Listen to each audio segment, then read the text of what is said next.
Hello दोस्तों, नमस्कार। आप सभी का हमारे यूट्यूब चैनल पर स्वागत है। यदि आप लोग क्लास 12 फीस के स्टूडेंट हैं और 2025 में एग्जाम देने वाले हैं तो आज का वीडियो आप सभी लोग के लिए बहुत ही इंपॉर्टेंट रहने वाली है, क्योंकि यदि आप लोग हमारे चैनल के साथ रेगुलर जुड़े हुए हैं तो आपको पता होगा कि हमारे यूट्यूब चैनल पर क्लास 12 फीस की पूरी किताब से आपके जो सबसे ज्यादा इंपॉर्टेंट दीर्घ उत्तरीय प्रश्न होते हैं, यानी कि लॉन्ग क्वेश्चन आंसर, उन प्रश्नों को यहाँ पर हम लोग करवा रहे थे क्वेश्चन के साथ में, उसका उत्तर भी मैं आपको बता रहा था इस प्रकार से। तो यदि आप लोगों ने इससे पहले की वीडियोस को नहीं देखा तो उसे भी जरूर देख लीजिएगा।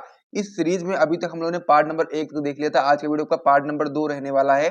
तो पार्ट नंबर 2 में भी हम लोग एक इंपॉर्टेंट डेरिवेशन करने वाले हैं, जो कि आपके बोर्ड एग्जाम 2025 के लिए बहुत ही इंपॉर्टेंट है। तो इसीलिए आप वीडियो को बिल्कुल भी स्किप मत करिएगा, वीडियो को लाइक कर दिए, चैनल को सब्सक्राइब कर दिए, और साथ ही में इस प्रकार से यदि आपको पीडीएफ वगैरह चाहिए तो आप एक मिनिमम प्राइस में प्राप्त कर सकते हैं। इसका चार्ज 499 रखा गया, जिसमें आपको फिजिक्स, केमिस्ट्री, बायोलॉजी तीनों से बढ़ के नोट्स और इंपॉर्टेंट क्वेश्चन आंसर दिए जाते हैं। जिसको भी ज्वाइन करना होगा स्क्रीन पर दिए गए नंबर पे आपको व्हाट्सएप पर मैसेज करना है, वहां पर आपको सारी जानकारी मिल जाएगी।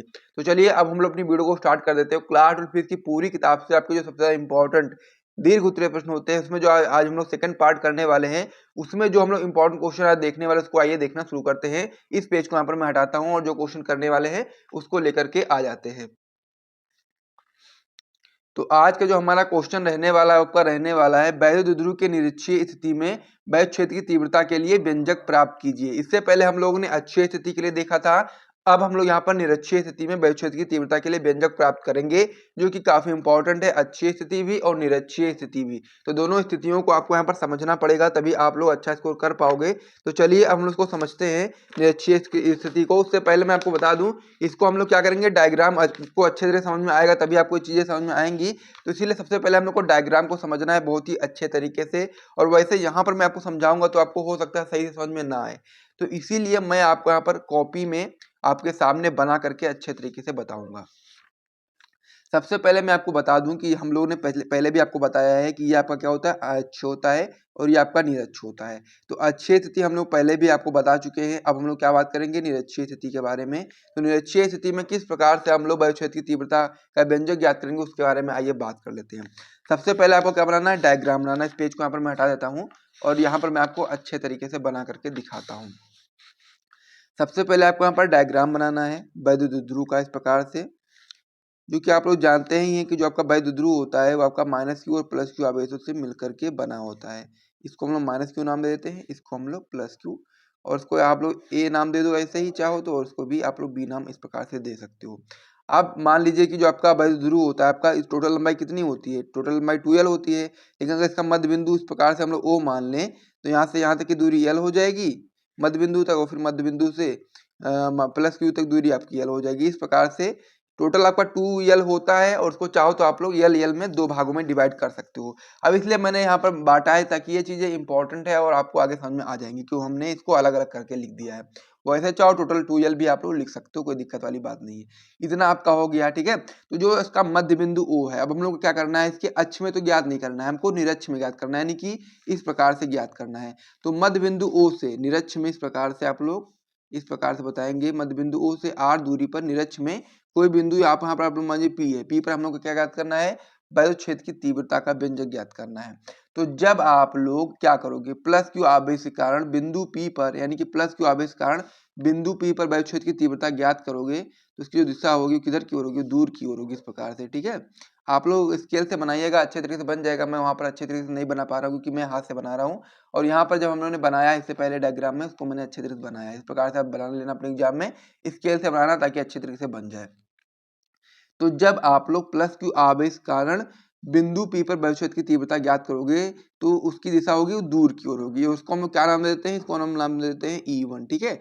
और उसके बाद में फिर जब आप लोग माइनस क्यू आवेश के कारण बिंदु P पर वैद्युत क्षेत्र की तीव्रता ज्ञात करोगे तो उसकी दिशा जो होगी वो उसी की ओर होगी, और उसको हम लोग नाम दे देते हैं क्या, इसको हम नाम देते हैं E2। इस प्रकार से आपका ये हो गया। अब आगे क्या करना है आपको, अब आगे यहाँ पर पता होना चाहिए कि जब आप लोग क्या कर सकते हैं कि मतलब प्लस क्यू आवेश के कारण बिंदु P पर वैद्युत क्षेत्र की तीव्रता ज्ञात करोगे, या फिर माइनस क्यू आवेश के कारण बिंदु P पर वैद्युत क्षेत्र की तीव्रता ज्ञात करोगे, तो उसके लिए आपको यहाँ से, यानी कि इसके यहाँ से प्लस क्यू आवेश के कारण जब ज्ञात करोगे तो प्लस क्यू आवेश से बिंदु P तक की दूरी पता होना चाहिए, और जब आप लोग माइनस क्यू आवेश के कारण ज्ञात करोगे बिंदु P पर, तो यहाँ से यहाँ तक की दूरी आपको पता होनी चाहिए। तो दूरी पता करने के लिए आपको क्या पता होना चाहिए, यहाँ पर आप देखोगे तो इसका आधार कितना है, आधार आपका है L, और यहाँ पर जो लंब है वो R है। तो इसका जो कर्ण होगा, कर्ण कितना हो जाएगा, कर्ण आपका हो जाएगा यहाँ पर R² प्लस एल स्क्वायर, ठीक है, अंडर रूट में। इस प्रकार से आपका हो जाएगा। उसी प्रकार से इधर भी देखोगे आप लोग, तो इधर भी आपका आधार रियल है और आपका जो कह सकते हैं लंब है, लंब आर है, तो आपका इसका भी जो दूरी हो जाएगी वो आपकी हो जाएगी अंडर रूट में R square plus L square. इस प्रकार से आपका यहाँ पर हो गया है। इतना आपको कोई भी दिक्कत हो तो आप कमेंट करके बता सकते हो, वैसे कोई दिक्कत यहाँ पर होना नहीं चाहिए। तो यहाँ तक आपको बेहतर तरीके से समझ में आ गया होगा। उसके बाद में फिर एक चीज यहाँ पर और आपको करनी है कि हम लोग लंबवत और क्षैतिज घटकों में डिवाइड करना है। तो यहाँ पर जिसका लंबवत घटक होगा, यानी कि जो लंबवत घटक होगा, इसमें हम जो घटक निकालेंगे, इसका आपका ऊपर का हो जाएगा E1 साइन थीटा और जो आपका इधर का होगा आपका हो जाएगा E2 साइन थीटा, ठीक है। और जो इसका क्षैतिज घटक होगा, क्षैतिज घटक आपका इस प्रकार से होगा, जो कि आपका होगा, पहला क्या होगा E1 cos थीटा और दूसरा आपका होगा E2 cos थीटा। इस प्रकार से आपका हो गया, यानी कि इसको हम लोग को लंबवत और साथ ही में क्षैतिज घटकों में डिवाइड भी करना है। लंबवत घटक इसका होगा, पहला क्या होगा E1 sin थीटा, दूसरा आपका इसमें E2 sin थीटा, जो कि आपका दोनों एक ही रेखा में है, यानी कि एक दूसरे को ये निरस्त कर देंगे।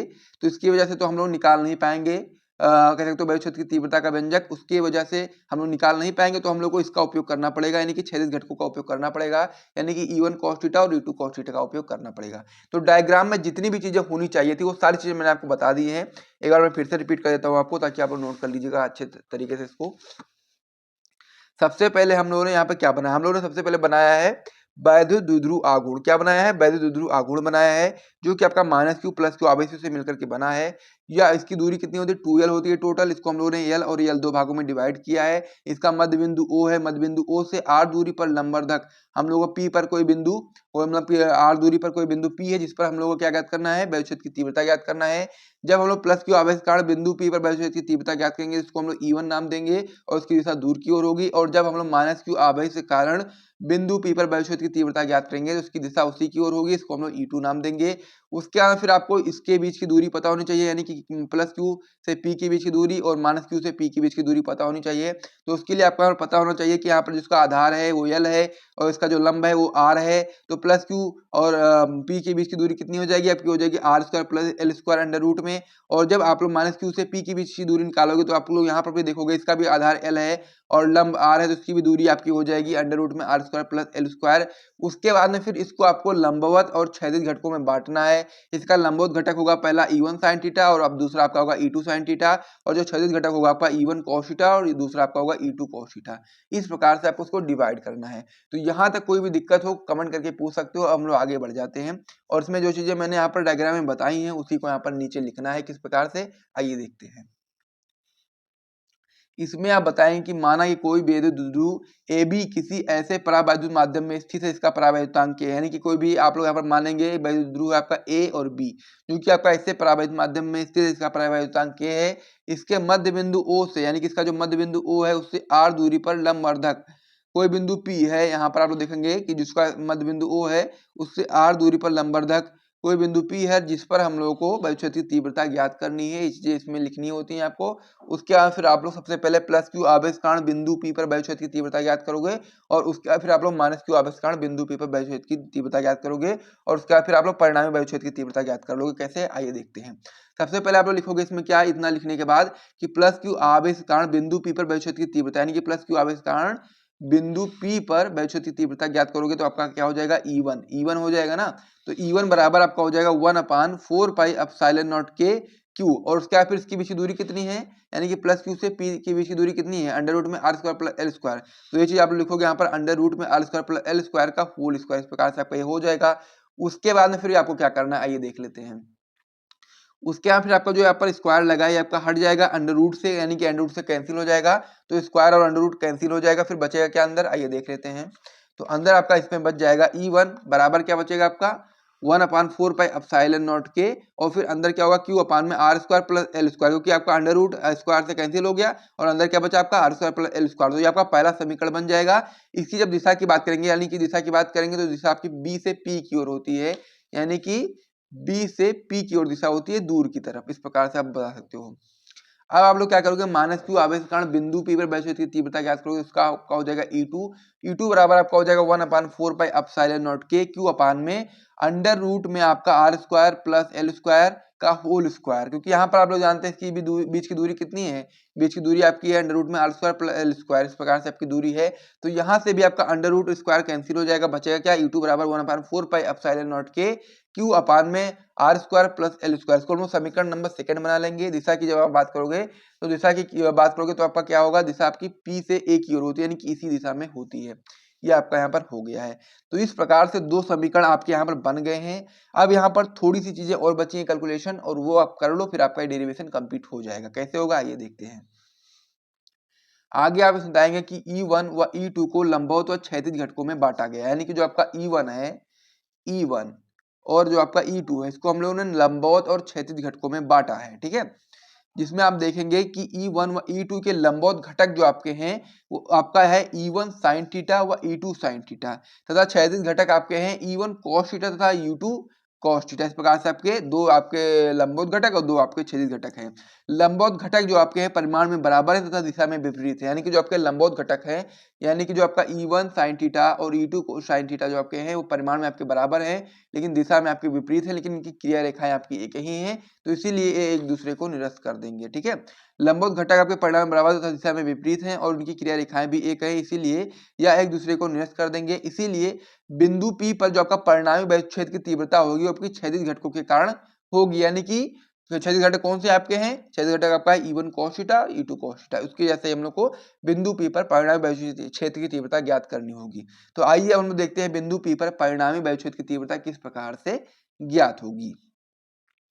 तो आप लोग जानते हैं E बराबर क्या आपका E1 प्लस E2 था ना, तो यहाँ पर हम लोग क्या कर देंगे, E बराबर E1 cos थीटा, क्योंकि हम लोग जानते हैं कि क्षैतिज घटकों के कारण ही हम लोग को वैद्युत क्षेत्र की तीव्रता ज्ञात कर पाएंगे। तो आप लोग यहाँ पर लिखोगे E बराबर E1 cos थीटा प्लस में आपका E2 cos थीटा। अब cos थीटा बराबर क्या होता है, आपका आधार बटे में कर्ण होता है। तो यहाँ पर देखोगे आप लोग तो आधार कितना है, आधार आपका कितना है, L है, कर्ण कितना है, अंडर रूट में आपका R square plus L square है। तो आधार की जगह पर एल लिखोगे और कर्ण की जगह पर आप लिखोगे R square plus L square under root में, इस प्रकार से। तो यही चीज आप लोग लिख दोगे कि cos थीटा बराबर आपका आधार बटे कर्ण होता है, तो बराबर आपका हो जाएगा एल अपान में under root R square plus L square, इस प्रकार से आपका ये हो जाएगा। यानी कि जहां पर भी cos थीटा आएगा वहां पर आप लोग ये चीज रखोगे, यहाँ पर भी और यहाँ पर भी। तो आप लोग आगे लिखोगे इस प्रकार से E बराबर, अब E1 का मान कितना, E1 का जो हम लोगों ने कह सकते हैं कि बताया था आपको समीकरण, वो कितना था 1/4 पाई एप्सिलॉन नॉट के क्यू अपान में R square plus L square, इस प्रकार से था। तो सबसे पहले आप लोग यही चीज लिखोगे 1/4 पाई एप्सिलॉन नॉट के क्यू अपान में under root R square plus L square, यानी कि अंडर रूट नहीं है यहाँ पर, क्या है क्यू अपान में R square plus L square, इस प्रकार से आपका हो गया। उसके फिर cos थीटा का मान कितना है, एल अपान में under root R square plus L square, इस प्रकार से आपका हो गया। फिर आपका जो E2 का मान है, E2 का मान भी आपका सेम था, इतना ही था। तो E2 का मान आपका हो जाएगा 1/4 पाई एप्सिलॉन नॉट के क्यू अपान में R square plus L square, फिर आपका डॉट हो जाएगा, फिर आपका यहाँ पर cos थीटा का मान हो जाएगा एल अपान में under root R square plus L square, इस प्रकार से आपका हो गया। अब यहाँ पर देखोगे तो ये पूरा सेम है, यहाँ से यहाँ तक पूरा सेम है और यहाँ से यहाँ तक पूरा सेम है। ठीक है, तो यहाँ पर आपका इस प्रकार से आप लिख सकते हो, या फिर इसको कॉमन निकालो इस प्रकार से, तो आपका हो जाएगा E बराबर, यहाँ से कॉमन निकालो जो भी चीजें आपको कॉमन मिल रही है, तो आपका हो जाएगा 1/4 पाई एप्सिलॉन नॉट के Q इंटू एल अपान में R square plus L square 1 plus half, और यहाँ पर 1 प्लस 1, यानी कि यहाँ से ये पूरा सेम है, इसका 1 ले लो, और यहाँ से यहाँ तक पूरा सेम है, इसको आप 1 ले लो, तो आपका हो जाएगा 1 प्लस 1। ठीक है, अब आगे आप लोग इसको इस प्रकार से लिख सकते हो E बराबर 1/4 पाई एप्सिलॉन नॉट के। अब यहाँ पर 1 प्लस 1 क्या हो जाएगा, 2 हो जाएगा, तो क्या हो जाएगा Q इंटू 2L हो जाएगा, बटे में आपका क्या है R square plus L square, और आप जो हाफ प्लस मतलब कि 1 प्लस हाफ को जोड़ोगे तो आपका हो जाएगा 3/2, इस प्रकार से आपका ये हो जाएगा। तो यहाँ पर आपका क्या आ गया, E बराबर 1/4 पाई एप्सिलॉन नॉट के Q इंटू 2L। अब यहाँ पर 2 कहाँ से आया, 1 प्लस 1 से आया 2, और फिर बटे में आपका R square plus L square, और यहाँ पर 3/2 आपका यहाँ से आया है, इस प्रकार से आपका हो गया। अब आगे कुछ चीजें इसमें बची उसको कर लो, आपका ये चीजें सॉल्व हो जाएंगी। ठीक है, अब आगे हम लोग लेके आते हैं अगले पेज को। लेकिन यहाँ पर आप लोग जानते हैं कि जो आपका L होता है वो L आपका R से बहुत ही छोटा है, तो इसीलिए हम लोग L स्क्वायर को क्या मान लेंगे, नगण्य मान लेंगे, यानी कि जो आपका L स्क्वायर है इसको हम लोग ना के बराबर मान लेंगे, 0 मान लेंगे। तो क्या हो जाएगा आपका E बराबर 1/4 पाई एप्सिलॉन नॉट के Q इंटू 2L, और फिर आपका L स्क्वायर यहाँ पर हट ही जाएगा क्योंकि इसको हम लोग 0 मान लेंगे, तो क्या बचेगा केवल आर स्क्वायर बचेगा और बाहर क्या बचेगा आपका 3/2 बचेगा। यहाँ से आपका स्क्वायर कैंसिल हो जाएगा, यहाँ से आपका 2 कैंसिल हो जाएगा, बचेगा क्या आर की पावर केवल 3 बचेगी। अब यहाँ पर एक चीज आप ये भी जानते हो कि क्यू इंटू टी एल की जहाँ पर चाहो तो पी लिख सकते हो ना, ये आपका होता है इलेक्ट्रिक डायपोल मोमेंट यानी कि वैद्युत ध्रुव आघूर्ण, यानी कि क्यू इंटू टी एल की जहाँ पर आप लोग चाहो पी लिख सकते हो, तो इसके यहाँ पर आप लोग पी लिख दोगे तो क्या लिख दोगे आप लोग E बराबर 1/4πε0 के, और यहाँ पर क्या कर दो क्यू इंटू टू एल की यहाँ पर पी कर दोगे, और यहाँ से आपका स्क्वायर से स्क्वायर कैंसिल हो गया था, आर की पावर कितनी बची थी 3 बची थी, तो आर की पावर 3 हो जाएगी। इस प्रकार से आपका हो गया, तो ये आपका सूत्र निकल करके आ गया है। अब जब आप लोग वायु अथवा निर्वात के लिए के मान की बात करोगे तो के का मान 1 होता है, उस स्थिति में जो सूत्र हो जाएगा आपका हो जाएगा E बराबर 1/4πε0 पी अपान में आर क्यूब, या फिर आप लोग चाहो तो 1/4πε0 की जहाँ पर 9 कर सकते हो। इस प्रकार से भी आपका सूत्र बन जाएगा कि E बराबर 1/4πε0 पी अपान में आर क्यूब, या फिर चाहो तो इस प्रकार से लिख सकते हो E बराबर 9 पी अपान में आर क्यूब। इस प्रकार से सूत्र भी आपका ये बन जाएगा। तो इस प्रकार से जो आपका क्वेश्चन था कि वैद्युत ध्रुव के लिए निरक्षीय स्थिति में वैद्युत क्षेत्र की तीव्रता के लिए व्यंजक ज्ञात कीजिए, बहुत ही इंपॉर्टेंट क्वेश्चन था और मैंने आपको पूरा समझा दिया। यदि आपको वीडियो पसंद आए तो वीडियो को लाइक करिए, चैनल को सब्सक्राइब करिएगा, और साथ ही में यदि आपको ये चीज एक बार में समझ में नहीं आ रही तो कोई दिक्कत वाली बात नहीं है, 2 बार देख लो, आराम से समझ में आ जाएगा। तो मिलते हैं नेक्स्ट पार्ट में, तब तक के लिए जय हिंद।